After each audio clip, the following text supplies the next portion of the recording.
It's fine. Okay, let's get started with the questions. Emily, are you ready? Sure.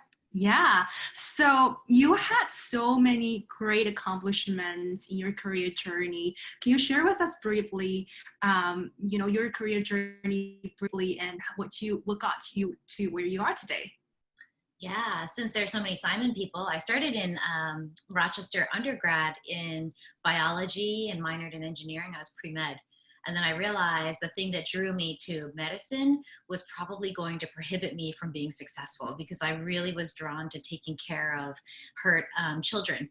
And I realized I have no emotional distance, which also led to the spare room. And, it's a good learning, which is sometimes the thing that you're really passionate about doesn't have to be your full-time job. You can invest, the other parts of your life equally in the things that really matter to you. And so not really knowing what I was going to do, walking away from a tough situation with a little baby that I had actually deferred med school to go adopt. Very long story, very short. I thought, what am I going to do with my life? But I'd been enrolled in an MD MBA program elsewhere. And I thought, well, maybe I should go back to University of Rochester because that's where I did my undergrad, and applied for a finance degree because I'd always been science and I thought finance made sense. That's the only reason I ended up at Simon. I didn't know anything about business or finance or strategy, but it was a great opportunity to pivot and learn something new. I was recruited by Procter Gamble for an internship in finance, actually, but very quickly they suggested that because of my interest, my curiosity, that I might be suited to brand management. So that's how I started at P&G, and I was there for 11 years. And when you join P&G, as with many companies, they ask a question up front, which is, what are your career aspirations? And for somebody like me at that point, I had no idea. I didn't even know anything about business. I didn't realize how prestigious an internship at P&G even was back then. So all I said was, I'm here to learn. Just whatever broadening experiences you can give me, that's what I'm looking for. And I think that attitude has served me really well in my career. I wasn't as focused on a title. Even now, somebody asked me the other day, what's your goal? Do you want to be a CEO? And I was like, the funny thing is I'm 44. I've never thought that in my head. I want to be a CEO because it's not as important to me what the title is or how much I'm paid. As somebody was shocked a few years ago when I was transitioning companies, they asked me how much I was paid and I didn't know because my husband handles all of our finances. It's just not the things that are critical to me. I think what's more important is the chance to continue growing yourself and also finding the places where you can add value. Like for me, it's just that simple. So I was at P&G working I had great opportunities. I started in fabric care. I went to beauty care. I then went into healthcare. So I got to go across the business units. Yeah. In that period, I went to Arkansas and worked with Walmart at retail. I was in Guangzhou in the early 2000s working internationally. And so really P&G delivered on every different type of experience. It was sort of like a sampler platter for general management. That's it was awesome. really grateful to have taken some of those jobs that were sort of lateral. So I had the opportunity to go to SK2, a very sexy beauty brand that I love and still use today. And I ended up going instead to Arkansas and working with Walmart. And a lot of people thought I was crazy, but I really wanted to learn retail, with what Lingling was saying earlier. And I thought, I'd rather learn it when I'm a little bit more junior and I'm doing the day-to-day work, because that makes you better as a leader when you are involved on the ground and you understand what it's like to be on the floor. So I went to Walmart and, I didn't know it, but that retail experience opened me up as a candidate for Apple later. They reached out to me. I had no idea. In fact, when I first got the recruiting email from Apple, I thought it was a hoax. They signed it with a little pink apple. And I'm like, I don't know anybody at Apple. They can't be recruiting me. But they were, and they were interested in the CPG mixed with retail background. And it was a great opportunity to take, what we were talking about earlier as well. CPG in many ways is two-dimensional. You have a product you're responsible for, and you're responsible for its distribution, for the packaging, for everything about it, for the advertising. But you don't always have the data that says who's buying it, how well did it do. I can't say I want it on this spot in the shelf because those are decisions made by others. Even pricing is at the discretion of the retailer. So when I joined Yeah. Apple and went to retail, it's like 3 dimensions suddenly opened up. Now Mhm. you have the store and it's your privilege where people are coming in to get to know your product and asking questions. You have all the data available to you and you have the opportunity to create an experience with that customer. Right. And then when I was recruited over to IHG and had the opportunity to join hotels, it was never anything on my radar. I'd never thought to myself, wow, I'd love to be a hotelier. When you think about hospitality, you now go into 4 dimensions. If you have, Mhm. 3, now you add time because people are living and Mhm. sharing and trusting you with their most intimate moments. They're getting married in your hotel, they're eating your food, they're trusting you not to poison them. They're Mhm. trusting you with sleep, which is so important for their wellness. So that's what really drew me over to hospitality. And again, that's what drew me. But when I joined, I also realized this is not only a very traditional, very, very old industry, it's also e-commerce. Because Mhm. everything's sold in the online space, and your Mhm. ability to create a healthy business structure is reliant on your ability to sell in your own channels as well as your intermediary channels like online travel agencies. So Mhm. I learned a ton about e-commerce, and actually, ironically, I think I learned more about the digital space at IHG than I did at Apple in many ways. And Interesting. that's really what teed me up to join Starbucks. They were interested in somebody who had that hospitality experience, who also had retail, but also, grounded in CPG. So it unfolded because I went where I was passionate. You could Mhm. never have designed a career plan this way. It kind of doesn't make sense, but Mhm.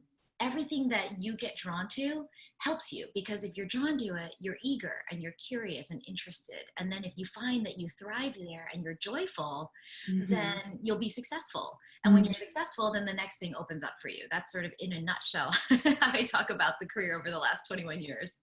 Wow, that's awesome. It's amazing to see how your learnings, your curiosity, and your passion really lead to a lot of amazing opportunities. So you grew up in the United States and Yeah. you went to China for work while at P&G. So how did you make that decision to say yes, to take that assignment in a new country? Well, my family's from China originally, and my Mm, parents had grown up in Taiwan, and so mhm. I'd always been interested to go to China. But in 2002, we didn't probably globally know China was going to be what it is today. Yeah. And I think it was much harder. It was called a hardship position. I was given, extra cost of living adjustments so that we could go to Hong Kong and buy, milk and cheese and cereal. It was a very different job back then than what it is Mhm. today. Mhm. But I was interested to learn. Mhm. And what an opportunity. Again, you lean into a new experience. That was pre WeChat, pre Mhm. BAT by Do Alibaba Tencent. It was, my Chinese was terrible back then. I thought I spoke Chinese, but it turns out all I knew how to say were things like, go make your bed, or it's time to eat dinner. The things that your parents say to you in the workplace, it turns out. Mhm. But yeah, the chance to go out there and learn was irresistible to me. And again, it opened up a whole new career path for me later down the road. Yeah. So China has a very large population with many different dialects and eating habits in very different cities. So what were the things you did to set yourself up for success and really get to know the consumers there, which is very, very critical as a marketer? Yeah, I think, huge credit to Procter Gamble. This is such a good training ground for how to be a general manager and how to run a business. And one of the skills, it is a skill. I was consulting last night with one of the founders of Xiaomi, which is a technology company in China. We have Mm-hmm. mutual friends, and he said, I would just love your thoughts on how to think about our brand. So we talked for a couple of hours, and he had a really good comment, because I think a lot of people think of P&G as marketing, or they think about it as general management. He said, I think it's an insight company. And I thought, you're exactly right. Learning Mm-hmm. how to extract those meaningful insights, translate them into action, that's really what drives a business. So one Mm-hmm. thing I'm very grateful for is with P&G, we learned to live with consumers. I Mm-hmm. remember early on, we went to live with, second, third tier Chinese consumers. And Mm-hmm. the biggest thing you learn is what people tell you is not always what they do. So Yeah. you sit in a focus group room behind a two-way mirror and you eat M&Ms. I'm a huge skeptic of that kind of approach, right?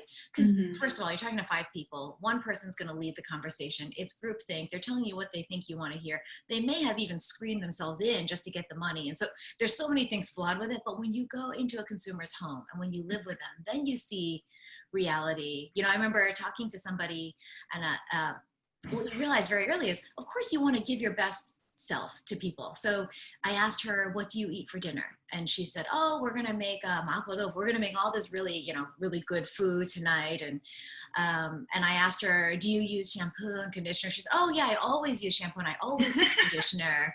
And conditioner is tough to use when you have to go to the well and it's freezing cold water and you're pumping, and then you have to do it twice just to condition your hair. But I was listening to her and kind of taking all my notes and thinking, wow, okay, so she's really aspirational and she's really kind of building up this nice life.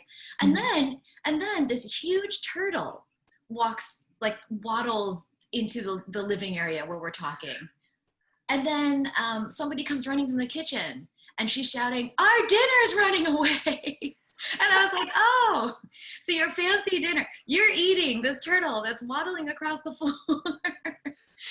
That's so funny. You want to pay respect to them and you don't say anything, but you realize that's what makes a good business person, somebody who is observant, who observes what's really happening and looks beyond what people are saying to you. So I learned a lot about China by living with consumers. And, it left such an impact with me that when we went back to China with Apple, as a family, we chose not to live in an expat compound.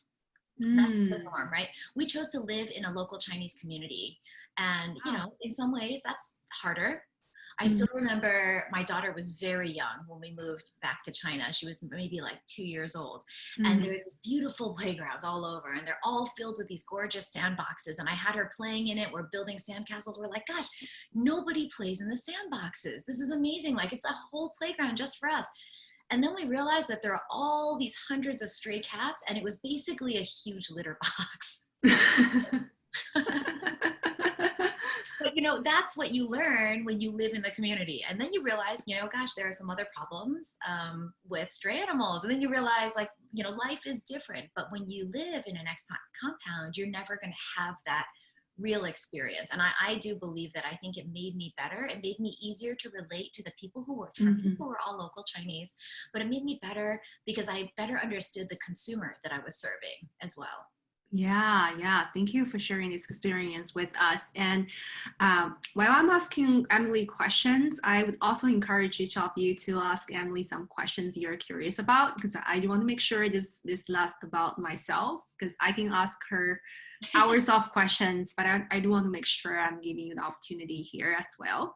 So P&G, as you mentioned, is really considered the ultimate training ground for the best, not only brand managers, but also commercial leaders. Many CEOs come from P&G. But what are the learning opportunities and the marketing challenges specifically that lead you to Apple, InterContinental Hotel Group, and also Starbucks? If you can briefly share with us. Yeah, I think I talked a little bit about the Walmart experience that opened up Apple later. Apple experience provided a chance to go turn around the IHG business. IHG's digital business opened up Starbucks. I think, the career kind of unfolded itself. One of the things I think that's really helpful about working for a big company like P&G, we heard some other big companies mentioned earlier, like MetLife. I think they're great. I didn't know it when I joined, but you can have such a long career learning so many different parts of the business and staying within one company, right? Because you realize when you change companies, you start over. You always take a step back because now you have to learn the new culture.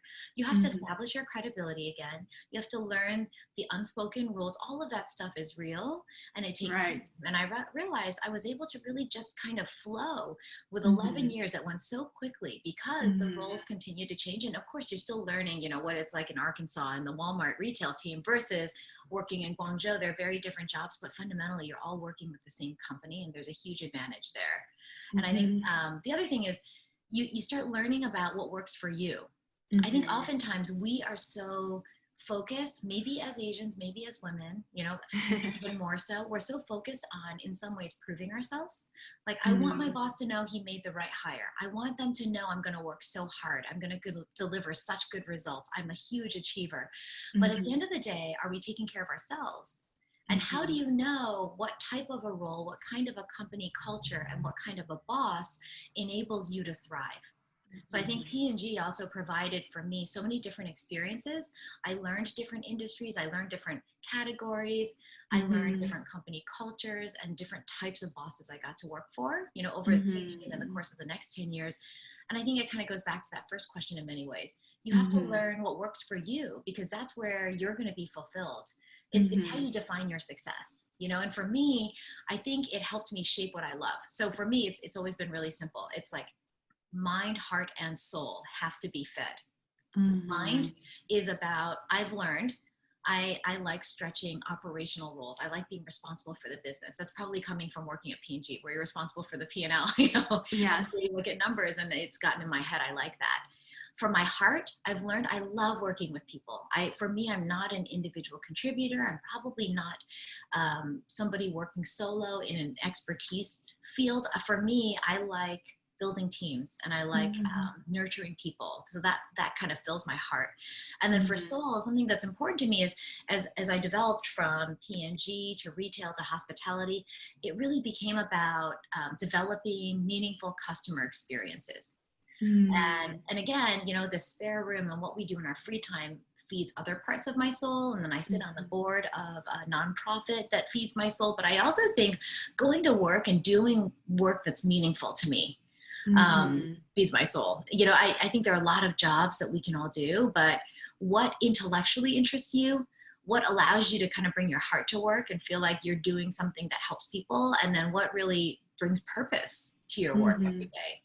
Yeah, thank you. Since at P&G, you work across so many different categories. And I know as a brand manager, you always feel like the brand you have worked on feels like your baby, right? Because you touch it, you design the packaging.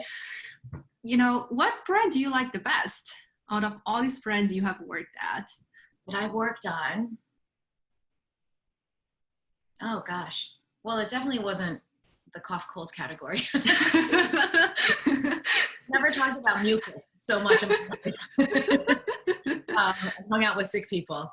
You know, I would probably say, like, my heart is with Pantene. I still use it. And I think it was at that critical point in my own career, because it was my first brand manager job. I was working abroad. And then later when I went to Walmart, I was still responsible for beauty and health. So it included the hair care category, and just got to see that brand develop.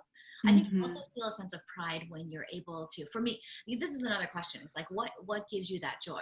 I love turning businesses around or seeing them grow really quickly. And what I've realized is I'm not the captain of a steady ship. If you give me a very stable business and like I could have a great work-life balance and run the business, that's not probably what gives me the most joy. I like something that's challenging. I like something that requires extra effort to figure out what the potential is or how to unlock new growth. And for us on Pantene those couple of years, we that's exactly what we did. So that gave me, I think, a level of satisfaction that then ties your emotion to that brand. Yeah. I mean, I almost feel like we should do another talk just talking about your turnaround experience of that brand. Because I remember when I was young, you know, Pantene is a very, very popular brand in China. Like everybody uses Pantene, including myself. Yeah. So I'm seeing some great questions here in our chat room. So Stephen, hi, Stephen. Would you like to unmute yourself and ask Emily a question here? Love to hear your voice. Lingling, good to see you. Emily, thanks so much for sharing your experiences and insights here. It's so wonderful. And Lingling, thanks so much for hosting this. So my question is just, you were speaking about your different experiences across industries and just a really exciting career path that you've had. I'm curious, as you've moved from company to company, different cultures, different organizations, in different industries, what approaches have you found successful in building new relationships with co-workers and other stakeholders as you're getting to know them and gaining gaining some traction within the organizations? That's an awesome question. The best advice I got was a gentleman who invited me to that Pantene role in Guangzhou. He was actually really tough on me. We're still in touch. And he's just invited me to his son's wedding, actually. He's incredible. One of the real inspirations in my life, because he invited me over. I took the role, and then his first reaction was, "Great, I'm glad you're taking it. Just so you know, as an expat, you cost 3 times the cost of a local, so I expect 3 times the amount of work." And I'm like, "Oh, okay." And he said, "Just so you know," every time he led with "just so you know," I'm like, "Oh, I'm gonna get it now." Something like very painful to my pride is about to follow. He said, "Just so you know, I'm bringing you in because you have this energy and this passion, and I need that for this Pantene business. However, you are entering a culture you don't understand. You've never worked in China. You're leading people for the first time." So he said, "I want you to enter softly." And that phrase has always resonated with me. And I am not an enter softly kind of person. Like, I come in and pop the champagne and I'm already like, dancing or singing. That's just who I am. And so entering softly, but doing it in an authentic way is something I think I'm still learning. So every job I've had, I try to enter softly. That means, to me, listening. It means asking a lot of questions, but even I found as you become more senior, questions are inevitably seen as challenge. And that's something I've learned.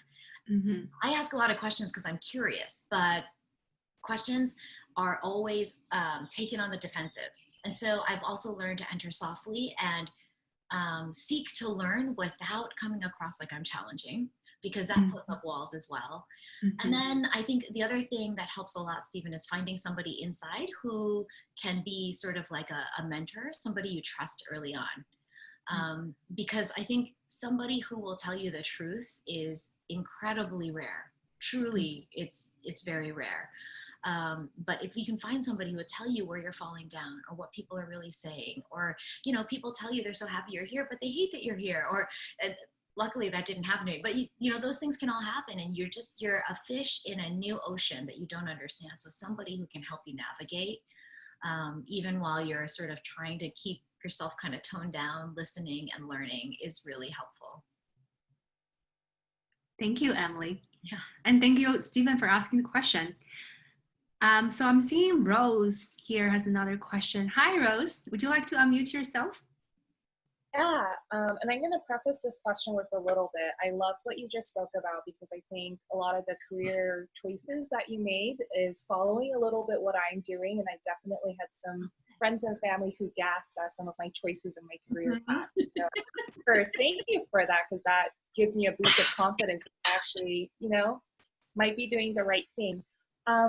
Totally. My company is also really proactive about reaching out to us and wanting to have us talk about career roadmaps. Like, what do we want to do and where do we want to go outside of the company that we're working with, and how can they help us get there? And it was really funny because none of the other companies that I've worked at prior, this was part of the process. So one, I was really, it was a really positive thing to see that. Yeah. But at the same time, I was completely stumped. I'm like, I don't know what I want in like 3 to 5 years. Like I don't know. Should I just put in a marketing manager? So, and I also noticed working on teams that like there's people who like actively go out to, the unknown and bring it in. And I guess I don't know how to do that. So my question is, how do you add value to each of the role that you take on? Do you actively search for value you can add, or do you follow sort of like the path and goals that are set for you? And if you are the former versus the latter, what are sort of like proactively, like how do you go about bringing these kind of challenges or things that you're curious about like to fruition successfully? Great question. I'll start off with I rarely recommend business books. Like I think this is all I have amongst like a library of lots of books, because I just think generally everything can be written in 2 to 3 pages, but I really like the book First 90 Days. And I really use that framework. The reason is I think it helps you identify what are the right questions I should be asking up front, and don't lose sight of it as you start getting immersed. Who are the right people I want to be engaging with? And don't lose sight of that when certain people want time, and you may, if you just go with the flow, you're going to miss the opportunity to engage with the breadth of people that you might want to. And I think importantly, what are the quicker wins? So as you start getting immersed in a new job, you're listening, to the conversation with Stephen just now, but then you're also starting to identify like, oh, I think we could really make some quick progress on this thing. And you might identify longer term, I see a bigger opportunity here. Let's start paving the way. So my mind always works in lines in a lot of ways. Like, okay, so this path goes from here to here. Here's about how long it probably should take. Here's a much longer path. But if I don't start laying the groundwork for it, I'll never get there. So I like the first 90 days. And I've always kind of created that chart and then continue to expand it as I stay in the job. So it becomes, 30, 60, 90, then it becomes 6 months, and it's 1 year. And I think that helps a lot because it keeps sight of the shorter term and the longer term. And it helps you think through, like, what have I delivered? Did I do what I said I was going to do? And if I didn't, how do I go back? There's always a chance to correct that. It links to another idea that I feel really strong about, which is writing your So your epitaph is what's written on your gravestone when you die. But if you've ever left a role for another role, especially within a company, because that's where it's probably the most positive, people have a big party for you and they'll give you maybe some tchotchkes or a caricature of yourself, right? We've all gotten those types of things. But at that party, what do people say? They'll say, oh, we're so glad Rose was on this role for 2 or 3 years. Here's what she delivered. So what I always try to do when I go into a job, I physically write out what they would say about me at the end of this role. So at the end, like I remember my most recent one was at Starbucks China. I said, at the end of this role, Emily took a team that had largely turned over and built a strong foundation of people who are thriving in their jobs. That was the first line, because that's really important to my heart. Then she helped launch the roastery, the first roastery outside of Pike Place in Shanghai. Her team stood up the delivery business for Starbucks Delivers and doubled the digital contribution through their ecosystem. I think that was roughly my goal. So it has people, it has intellectual goals, it has tangibles, but it also has numbers and some intangibles. I think writing out what you want to be known for at the end, and also have some grace with yourself. You're not going to hit 100% of it, but having that end goal in mind helps you when you lay out those paths, whether they're short-term or long-term, think through, like, are these focused on the right thing? Awesome. Yeah, I think that's also very, very helpful for some of our Simon students here who are about to start their internships, right? And reading the first 90 books is really, really helpful. I almost reread it for every single new job that I took on as well. Cool. Thank you so much, Rose, for asking your question. So, Emily, your personal website is called Social Legacy, and I think some of the participants also went to your website earlier. And you have a very touching, TED Talk called The Spare Room. Can you share with us the story behind The Spare Room and how you came to this term, social legacy? Yeah, well, it's a book I've always thought about writing. Well, not always, maybe in the last 2 or 3 years. So it started when I was just 20 years old. And I think it wasn't even out of a philanthropic heart. I just saw this little girl who looked a lot like myself, who was hurt on the side of the street, and just thought I would help her and offered to buy her dinner. And then as I saw her walking out into the street, I couldn't imagine her going back out there all beaten up, and didn't even know her story, but she was so little. She was a 14-year-old Korean girl, but she, Asians look young, thankfully, but she looked like 8 or 9. And so I just said, you need a place to stay. You can crash at my place for a night. And then that turned into like a week, and then it turned into a month. And she ended up living with me for a couple of months, and I got to learn her story, which was a huge privilege. And you realize, like, it sounds like a lot to bring in a teenage runaway who had been prostituting herself on the street to live with you for many months. That sounds huge. But I started to realize, like, one little step goes into the next little step, and actually it costs you nothing at all. And you only gain tremendously from the experience. And so whether it's because I was open to it, or whether it's because there is just that much need. Everywhere we've lived in the US and China, we have had these kids showing up, sometimes like literally on our doorstep. Sometimes complete strangers will stop us in the street and say, would you do such and such? And we have had 16 kids over the last 21 years. And the more kids we had, the more our family. So it started when I was single, then when we were a young couple, my husband and I, then when we were a young family, and now, you know, my daughter is 11, and whenever we are looking at housing, the first thing we say is there a spare room? Because we know that somebody's going to come live in our home. And whoever shows up, the last girl who came to live with us was arguably the most extreme circumstance. And I realized nothing's going to scare me away anymore, because I realized, you know, that's where this phrase came from. This is our social legacy. All those years ago when I was enrolled in medical school and realized I don't have the distance to be an actual doctor for hurt children, but I can help them even if it's, you know, one at a time. And I don't know, there's a deeper purpose to why we exist as individuals and as a family unit. But it's a thought of like, what is the legacy you leave behind in society? And whether that society is like the social world and digital, or whether it is the community in which you live, I think everybody does serve that purpose. And it's been really interesting as I've kind of figured out my own philosophy around the social legacy. I did a TEDx talk, and then the book has kind of come out of that. I've realized it is the time for the business world to think about these questions, because a lot of these books are written from a charity or philanthropy standpoint.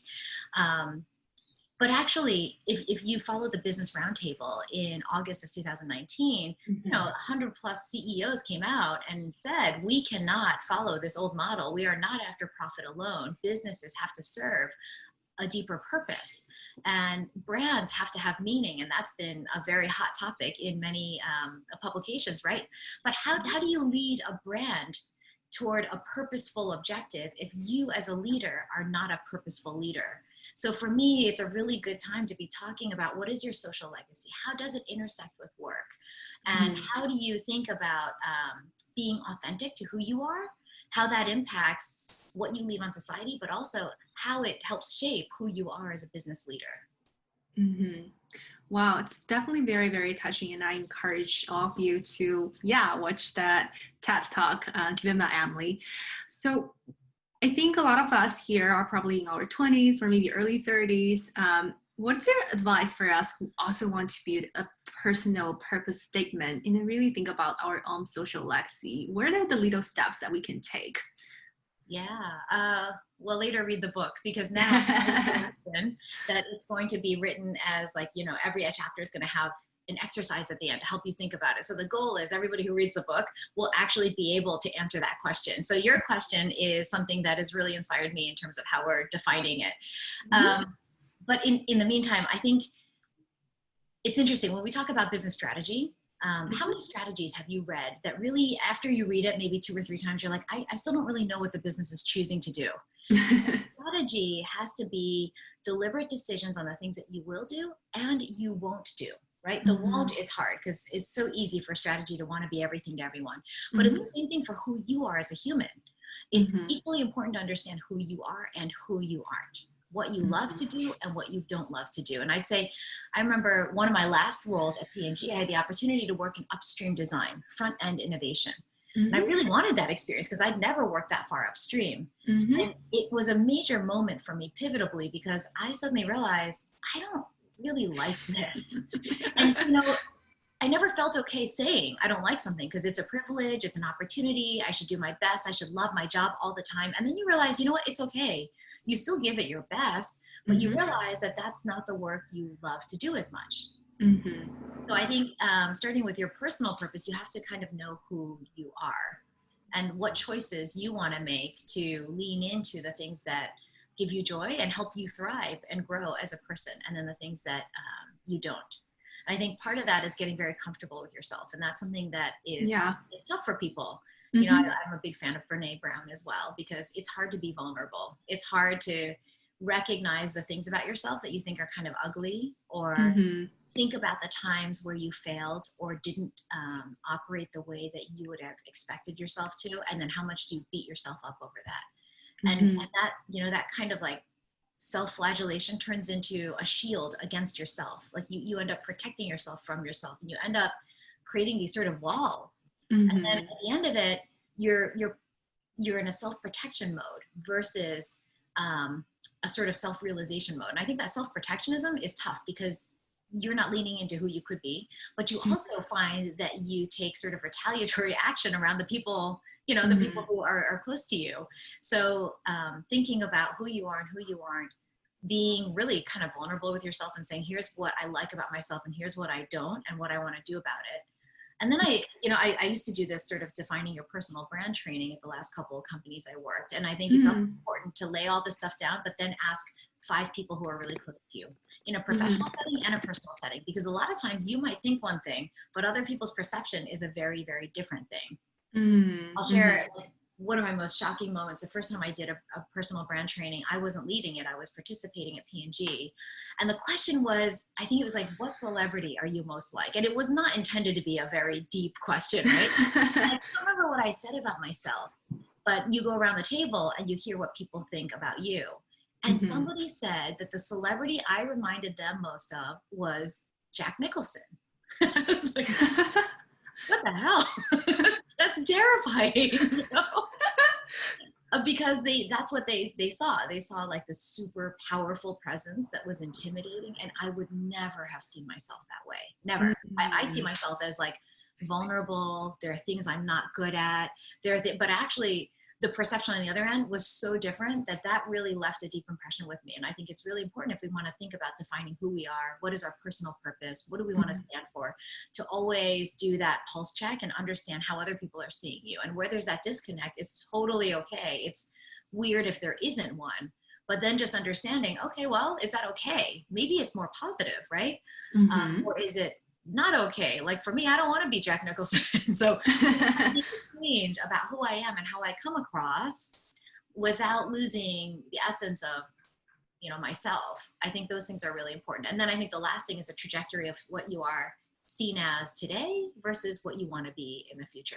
So for every role, like I said, to Rose's question, you can think about how you want to be remembered in that role. What is your epitaph? I think it's also equally important in life to think about the same thing. What is your life purpose?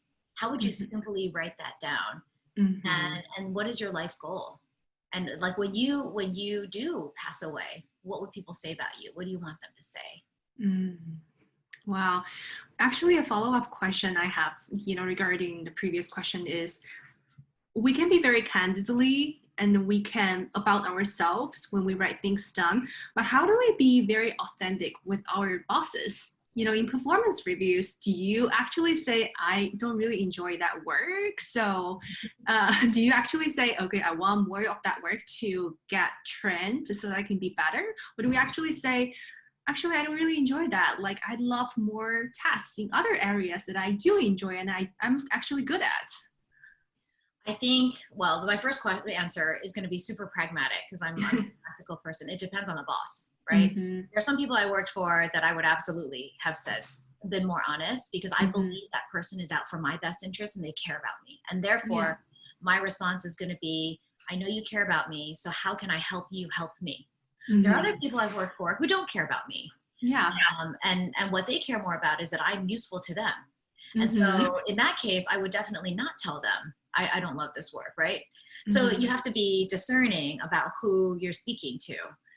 But then the second thing I'd say is it depends on how you say it as well. So let's say that my boss does care about me and I wanted to stay at P&G another 20 years. And I wanted them to know that this upstream design work is not my joy.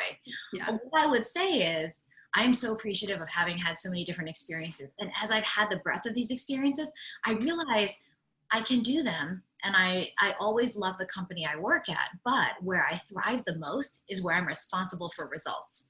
That's just who I am. And so moving forward, I'd love to consider areas of opportunity or even special assignments where I can get more back into the operations of the role. So it's not, I would probably never articulate it as I don't like this work, but it's what do I find I do best, and always thinking about the other person, where do I add the most value? Because that's where they're going to benefit the most. Yeah, actually, I saw a comment here from Rose saying, Great question. How do you get with your boss? Haha. It depends on the boss. And I feel like I was super, super privileged. Early on, I worked for people who were good-hearted, who wanted my best interest. And I realized that's a luxury. That is not a given.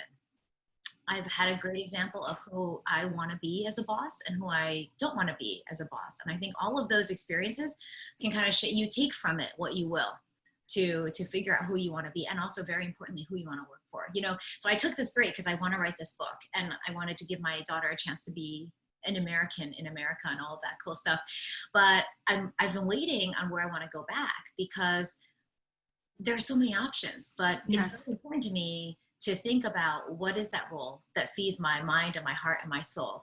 And also, this is probably the first time, look, I'm like 44, and it's the first time I have been equally interrogating the company and the manager. It takes a lot of self-comfort, like knowing who I am, that's not the right phrase, comfort in who I am, to be a little bit pushy. And I've been asking questions like, tell me about a time you've had to fire somebody. How did you handle that? Or like, tell me about the last time that you had an offsite. What was that like? Oh, really? You haven't had one for a year? Why not? I mean, those things are important because I want to know those things about who I work for before I join. But I will be honest, it took me a long time to get comfortable with asking those questions, instead of spending the entire time trying to prove why I'm the right person for the job. Yeah. So speaking of bosses, did you have any sponsors and mentors along your career journey, and what were their impacts on your career trajectory? I think that's really important. So I think having a mentor is always really important. Ideally, somebody who is probably, it doesn't even matter the level, really. I've had reverse mentors who are younger and super helpful. I've had peer mentors and mentors who are sort of like hierarchically above me. And I think the goal for a mentor is somebody who is not impacting your assessment, who is not responsible for your rating, who truly can listen to you unadulterated and give you honest advice. You need that. That is your real sounding board. And I think it's tough. You know, at one point, my husband worked at P&G as well. And so even though he knows the culture, he knows the context, it's still tough to find somebody who gives you that mentorship. So finding a mentor, I think, is really important. I also think finding a sponsor is important, and that's somebody who's different. Now that is somebody who's looking out for your career. That's somebody who chooses to invest in you because they see your potential, and they benefit when you thrive because it makes them look good, and they made the right choice in investing in you, right? So I think you need both. And the person who comes to mind for me is Vivian. She was, I reached out as a mentor initially. And because I was quite naive, I was very unadulterated in how I reached out to her. I told her all my ugly stuff and like, oh, I'm really struggling with this and I don't know what I want to do. And, you know, I was pre-med until now. And she had enough grace and saw enough potential in me that she kind of went along for the ride. And what happened was she became my sponsor, because she was probably 2 levels up from me at P&G when I was very young in my career. And I had an incredible opportunity where she was a sponsor, but I still treated her like a mentor. So she saw all my ugliness and all of my questions and insecurities, and yet she still sponsored me. And that is like the nirvana. I don't expect, you know, most people can find something like that, because she would speak truth to me, tell me where she should criticize me, you know, where she thought I wasn't doing good enough or thinking about things the right way, but she always had my back. And, you know, it was the kind of deep relationship where I got to meet her husband, and he became a sponsor. They're like a buy one, get one free deal. They're amazing. And, you know, it got to the point where we became life friends, and I would still consider, they're the first people I call when I need career advice. Right now I was considering an option I'm just about to finalize. And the first people I call is them 20 years later. And they're actually the godparents of my daughter, is how close we are. Wow. I think when you find those people who believe in you, hang on to them, because if they're willing to invest in you, you know, it's a huge gift. And then I spend my time thinking, how do I pay that back? How do I help them? How can I add value to them as well? I remember one guy, his name was Alex. He stopped me in the hallway at P&G a couple of years later. He was like, hey, how are you doing? Do you need help with anything? And immediately I had this very childish reaction of like, no, I don't need help. Like, why would I admit to this person I don't even know that I need help? And I totally missed it, Because this guy was basically saying, I've seen your work. I think you're good. I'm volunteering, right, to help you. And I was the idiot who was like, oh, no, I'm good. Thanks. Totally missed that opportunity. And I always think back on it. In fact, I reached out to him probably 15 years later and I was like, hey, Alex, remember me? Just wanted to say thank you for offering. I just didn't understand. So if somebody reaches out and says, do you want to get together? Or, hey, how are you doing? Do you need any help? The answer is always yes. The answer is always like, they're reaching out. I've done that now. And, as I get older, I've reached out to others and said, hey, I just really like what you're doing. I think that's great. Is there something that I can be doing to help you? And I get the same reactions. Some people are like, yes, this is great. And maybe they cling a little too tightly sometimes. And they're like, how about every week for lunch? And you're like, whoa. But then you also get the other side, which is, no, I'm okay, thanks. And you think, okay, let me try to figure out how to articulate that so they understand. I believe in them. I see potential and I want to help them. Well, thank you for sharing your personal stories with us, Emily. And yeah, it's so funny where you mentioned about the difference between sponsors and mentors, because they are different. But I agree with you. Mentors are and then sponsors are very, very important in our careers. And never be afraid to ask for help, because I sometimes feel like, oh, that's a very weak sign of me needing help. But in reality, everybody needs help. So we only have 4 minutes left. Time flies so fast. My final question for you, Emily, is our community consists of women with high aspirations. What advice do you have for us who want to achieve great things in our lives? And you mentioned about having a purpose. Yeah. Are there any other things you'd love to share with us? Yeah. So if you've ever done, is it Myers-Briggs? Or Strengths Finders. Strengths Finders. Mm-hmm. My number one strength is achievement. Oh, me too. I have to say it's a risk. And the reason is you get so driven, you get so task-oriented, you get so end-goal focused that sometimes you miss the softer stuff. You miss taking care of yourself. You miss people. You lose the opportunity to extend generosity of spirit, because you're so busy. I look back, this writing period has really been about the book, but what's amazing is it gives me a lot of introspective time because I'm thinking about stories in the past, and I've realized, gosh, I have made so many mistakes. I have treated people in ways I didn't even know was disrespectful. Like, here's an example. Right now, I'm saying yes. So when you reached out, I thought, oh, I have time. I'm gonna make time for people who are interested to learn, and if I can add value, that's part of my life purpose. That's what I've defined for myself, which is to help people thrive. Mm-hmm. But how many times when I was busy and I had built my schedule to the minute, like I would give myself a 2-minute bathroom break between meetings, like that's it. Mm-hmm. And somebody stops you in the hallway, you're like, oh yeah, find my admin and we can schedule something. Or a friend who reached out and wanted to get together, and I sent them to my admin because my admin knew my calendar better than me.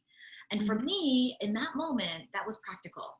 But looking back, I'm like, that was stone cold, man. Like who reaches out to a friend and then the friend's like, oh, check in with my admin. I have time in 3 weeks. But that's kind of who I had become because I was so achievement oriented. As I get ready to go back to work, I'm really kind of making this commitment to myself that I don't want to be like that again. Like I think being a human is so important. We can still be high achievers, but we can't lose sight of the people around us and the impact that we're having. And I think the last thing is when you think about your end goal, sometimes you're so goal focused, you forget the journey. And there's so many moments in journeys that I look back that I think I could have enjoyed that so much more. Or I had this really cool relationship with someone I worked with, and then I moved on to the next job, and then I kind of there's this woman, Isabel. We're still on Facebook, but I'm not really connected with her. I'll tell you, she was R&D when I was marketing, brand management, and like every Christmas she would disappear for a long time. She took all her vacation. I was like, what are you doing over the holidays? She was building a Christmas tree farm. And I was like, wow. What? That's so quirky and interesting. And I've always thought about her. Like I reached out maybe 2 years ago and I was like, hey, your trees are probably grown up, because that's how long it takes to, have a Christmas tree farm. And I just thought, yeah, what a miss to have lost touch with people just because I was achievement driven. I moved on to the next job. I focus on the next thing. And, you don't mean to, but you leave people behind and you miss out on so much richness in relationships. Yeah, thank you so much, Emily. And I definitely really resonate what you said, because I definitely feel like sometimes when we are probably earlier in our career, we tend to focus on how many years we're going to spend in one level. When can we get to the next level? Oh, my friend is already a director. Why am I still a manager? I think sometimes we tend to spend too much time thinking about those things versus actually learning and, spend the time to build the relationships. Yeah. So thank you so much again for sharing your time and the wisdom with us. And then everyone, if you can unmute yourself, let's give Emily a virtual clap. Thanks. You guys can find me on LinkedIn. I was just going to type it in, but you already have it. You can find me on the website. If you have any other questions or there's anything I can do for you, just let me know. Yeah, awesome. Thank you so much, everyone. And you can still follow Aspirational Women on Facebook. Yeah, if you like the session, I would really appreciate a like or a follow with us. And thank you so much, everyone. Have a great night. So nice to meet you guys. Oh, I love these chats. I'll read them. Take care. Good to meet you. All right, bye, guys. Yeah. Thank Bye, you. everyone. Thank you.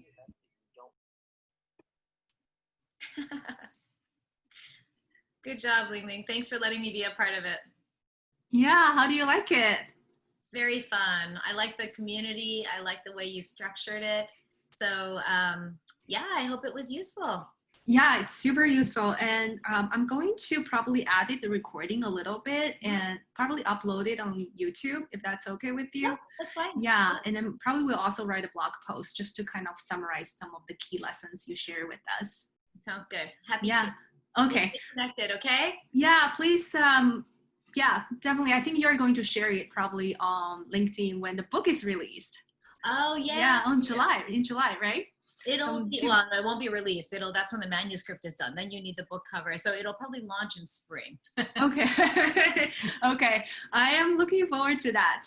Okay, thank you. Okay, yeah, when I travel to Seattle when this is all over, I'm going to reach out to you and see if we can meet in person. Thank you. Okay. Okay. Bye. Bye. Have a great night. You too.